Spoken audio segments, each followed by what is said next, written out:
बोली बांके बिहारी लाल की जय। बोली भागवत भगवान की जय। बोली श्री कृष्णचंद्र भगवान की जय। बोली लक्ष्मी नारायण भगवान की जय। पूर्व में हमने कथा सुनी मित्र मुनि और विदुर जी का मिलन।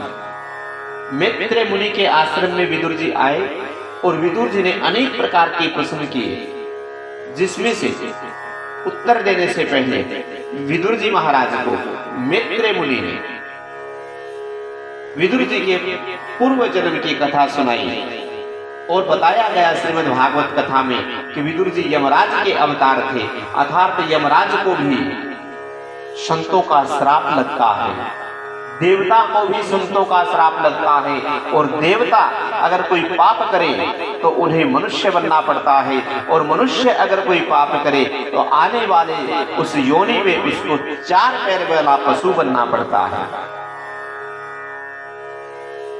पाप अनजाने में हो या जानबूझकर कहो, पाप बचपन में हो या युवा अवस्था में हो या बुढ़ापे में हो, पाप की सजा भुगतनी ही पड़ती है। यह कथा हमने पूर्व में सुनी। अब कश्यप ऋषि और दीति की कथा अर्थात सृष्टि की रचना की कथा विदुर जी महाराज से मित्र मुनि महाराज कह रहे हैं, और यही कथा सुखदेव जी महाराज ने राजा परीक्षित को सुना रहे हैं। दीति और कश्यप ऋषि की पत्नी धर्मपत्नी थी। एक दिन सायंकाल का समय था। दीति श्रृंगार करके पति के सामने आई और काम सुख का उपभोग करने की इच्छा प्रकट की, क्योंकि दीति कामातुर हो गई थी। कश्यप ऋषि ने कहा, देवी यह जो सायंकाल का समय है, यह समय काम सुख के लिए उचित नहीं है। इस समय कामाधीन होना ठीक नहीं है। जाओ दीपक जलाओ और भगवान का स्मरण करो। शास्त्र में कहा गया है कि सौभाग्यशाली स्त्री में लक्ष्मी का अंश होता है। सायंकाल में लक्ष्मी नारायण घर आते हैं, उस समय घर बंद होगा तो लक्ष्मी जी जय श्री कृष्णा कहती हुई वापस चली जाएगी, लौट जाएगी। आजकल के तथा कथित सुधरे हुए लोग खास करके शाम के समय अपने घरों के आगे ताला लगा करके बाहर निकल पड़ते हैं। घूमने जाना ही हो तो सायंकाल से पहले वापस घर लौट आना चाहिए। स्त्रियों को चाहिए कि शाम को घर के बाहर भटकती हुई ना फिरे। संध्या समय तुलसी की पूजा करो और वहां पर दीपक जलाओ, भगवान के आगे धूप दीप जलाओ। मनुष्य के हृदय में अंधकार है, वहां प्रकाश जलाना है। 10वें स्कंद में ये कथा है। गोपियां यशोदा जी से फरियाद करती हैं कि कन्हैया हमारा माखन चुरा कर खा जाता है, तो यशोदा जी कहती है कि कन्हैया हमारा माखन चुरा कर खा जाता है कि अंधेरे में माखन रखा करो कि जिसके कारण कन्हैया उस अंधेरे में देख ही ना सके। गोपियां कहती है कि माखन तो अंधेरे में ही रखा था, किंतु कन्हैया के आते ही उस अंधेरी जगह पर चारों ओर उजियारा छा जाता है। ईश्वर पर प्रकाशी नहीं है, वे तो स्वयं प्रकाशी है। परमात्मा को दीपक की आवश्यकता नहीं है, दिए की जरूरत मनुष्य को है। सायंकाल सूर्य और चंद्र के तेज क्षीण होते हैं, दुर्बल होते हैं। सूर्य बुद्धि का स्वामी है और चंद्रमा मन का स्वामी है। मन और बुद्धि के स्वामी सूर्य और चंद्र के सायंकाल में दुर्बल हो जाने के कारण मन और बुद्धि में काम का समय प्रवेश पा जाता है। काम मन में सांझ की बेला में ही प्रवेश करता है और रात्रि को प्रकट होता है। संध्या काल में प्रभु के नाम का जाप करोगे तो मन में काम का प्रवेश नहीं हो पाएगा।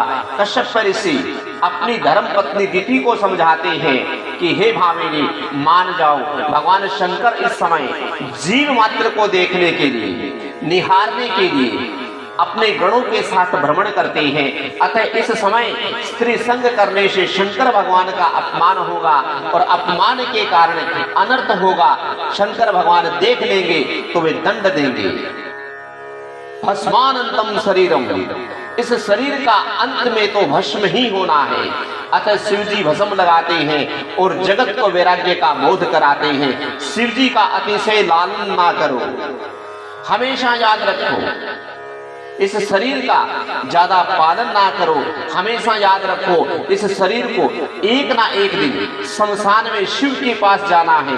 गृहस्थ आश्रम विलास के लिए नहीं है, किंतु मर्यादा में रह करके विवेक से काम सुख का उपभोग करके काम का विनाश करने के लिए है, वैराग्य के लिए है, नियम पूर्वक काम के विनाश करने के लिए यह गृहस्थ आश्रम है। काम ऐसा दुष्ट है कि वह एक बार हृदय में प्रवेश करने के बाद बाहर निकलता ही नहीं है। एक बार काम के अंदर प्रविष्ट हो जाने पर तुम्हारा सारा सियानापन हवा हो जाएगा। अतः जीवन ऐसा सादा और पवित्र बनाओ कि मन बुद्धि में प्रवेश करने का अवसर काम कभी पा ही ना सके। उल्लुओं की भी एक सभा में प्रस्ताव पास किया गया कि सूर्य नारायण का अस्तित्व है ही नहीं। एक बार उल्लू की सभा हुई और उन उल्लुओं की सभा में एक प्रस्ताव पास किया गया कि सूर्य नारायण का इस पृथ्वी पर कोई अस्तित्व है ही नहीं, क्योंकि वे हमें दिखाई नहीं देते। क्योंकि उल्लू दिन में देख नहीं सकता और रात्रि में सूर्य नारायण आते नहीं हैं। अर्थात उल्लुओं ने यह मान लिया, प्रस्ताव पारित कर दिया कि सूर्य है ही नहीं। उल्लू सूर्य को देख ना सके तो इसका मतलब ये नहीं है कि यह सूर्य का अस्तित्व नहीं है। धर्म में आस्था न रखने वाले, ईश्वर को न मानने वाले उसी उल्लू के बड़े भाई हैं। दिति भी भेद और बुद्धि में से इन हिरण्याक्ष और हिरण्याकश्यप का जन्म हुआ। सभी के मेरे नारायण का वास है, ऐसा अभेद भाव रखोगे तो पाप नहीं होगा। दिति ने कश्यप की बात नहीं मानी और कश्यप ऋषि की दिति से दुराग्रह के आगे झुक गए। अंत में दिति को अपनी क्षति का भान हुआ, वह बहुत पछताई। उसने कश्यप की पूजा की और भगवान शिव जी से क्षमा याचना की। कश्यप ने कहा कि तुम्हारे गर्भ में 2 राक्षस उत्पन्न होंगे। पति और पत्नी उचित समय का पालन ना करें तो उनसे पापी प्रजा की उत्पत्ति होती है। पवित्र दिवस जैसे कि दोनों पक्षों की दूध, पंचमी, अष्टमी, एकादशी, चौदस, पूर्णिमा, अमावस्या तथा पर्व के दिन ब्रह्मचार्य का पालन करें। लोग कहते हैं काल बिगड़ गया, अतः पापी प्रजा उत्पन्न हो रही है। वैसे काल भी कुछ कुछ बिगड़ा तो है ही, किंतु लोगों का दिन ज्यादा बिगड़ गया है। एकादशी, पूर्णिमा या पवित्र दिनों का विचार किए बिना ही कामांत हो जाते हैं, अतएव पापी प्रजा उत्पन्न हो रही है। काम को हृदय में प्रवेश करने का अवसर ही नहीं दिया जाए। एक बार काम को हृदय में प्रवेश हो गया कि सियानापन निरर्थक हो जाता है। दिति ने भी कामांत हो जाने के कारण ही अपना सियानापन गंवा दिया। मनुष्य केवल इस शरीर का भी विचार करेगा तो भी उसके हृदय में शरीर सुख के प्रति तिरस्कार उत्पन्न होगा और वैराग्य के भावों की उत्पत्ति होगी। यह शरीर कैसा है? इसमें हड्डियां टेढ़ी मेढ़ी तिरछी बिठा दी गई हैं, उस पर मांस रख दिया गया और फिर त्वचा में उसको मंड दिया गया। अतः अंदर की चीजें दिखाई नहीं देती। अन्यथा रास्ते में पड़ी हुई हड्डी के टुकड़े को कोई छुएगा भी नहीं। वह सोचेगा कि उसे छू लेने पर मेरा शरीर अपवित्र हो जाएगा, किंतु वही मनुष्य देह में छुपी हुई हड्डियों से प्रेम करता है। ऐसी मूर्खता दूसरी ओर क्या होगी?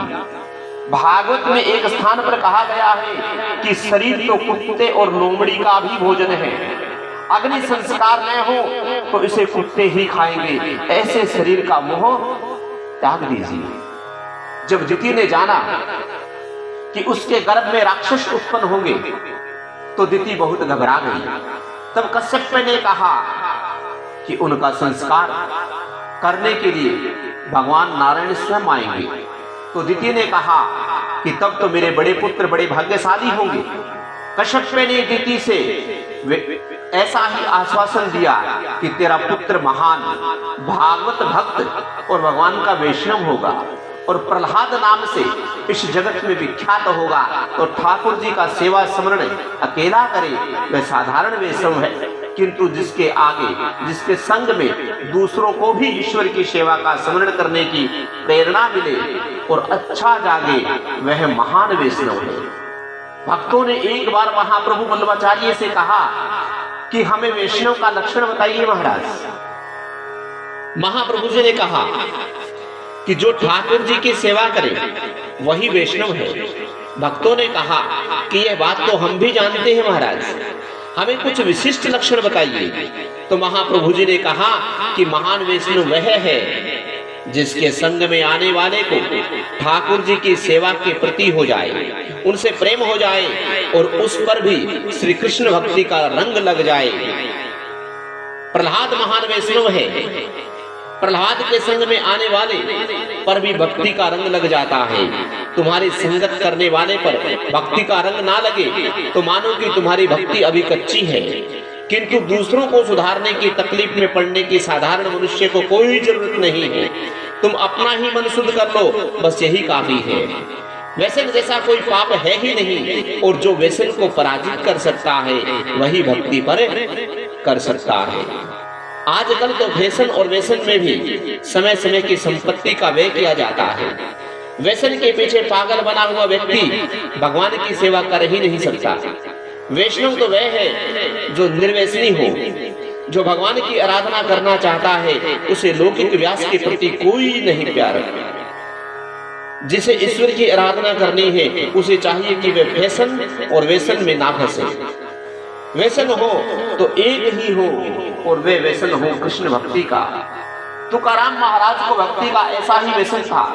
उनकी आंखों में ऐसी आदत पड़ गई थी कि जहां भी उनकी नजर जाती थी वहां उन्हें मुरली मनोहर स्वरूप दिखाई देता था। भक्ति व्यसन स्वरूप हो जाएगी तो तुम्हें मुक्ति दिलाएगी। भक्ति व्यसन सी हो जाती है तो तुरंत मुक्ति मिलती है। राज्य शासन में समाज नहीं सुधरता, संत ही सद्भाव के द्वारा उसे समाज सुधार सकता है। प्रहलाद के संग में जो आए उन सभी का उन्होंने कल्याण कर दिया।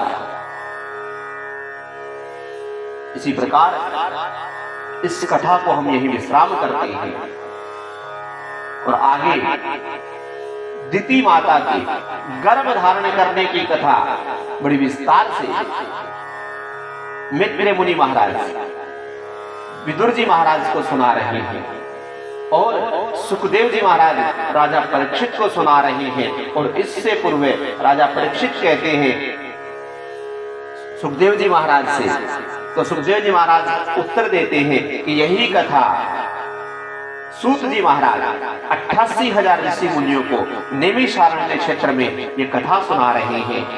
यह कथा अब आगे की कथा दिति के गर्भ धारण करने की कथा हम श्रवण करेंगे। बोली मां के बिहारी लाल की जय, बोली भागवत भगवान की जय, बोली श्री कृष्ण चंद्र भगवान की जय, बोली लक्ष्मी नारायण भगवान की जय।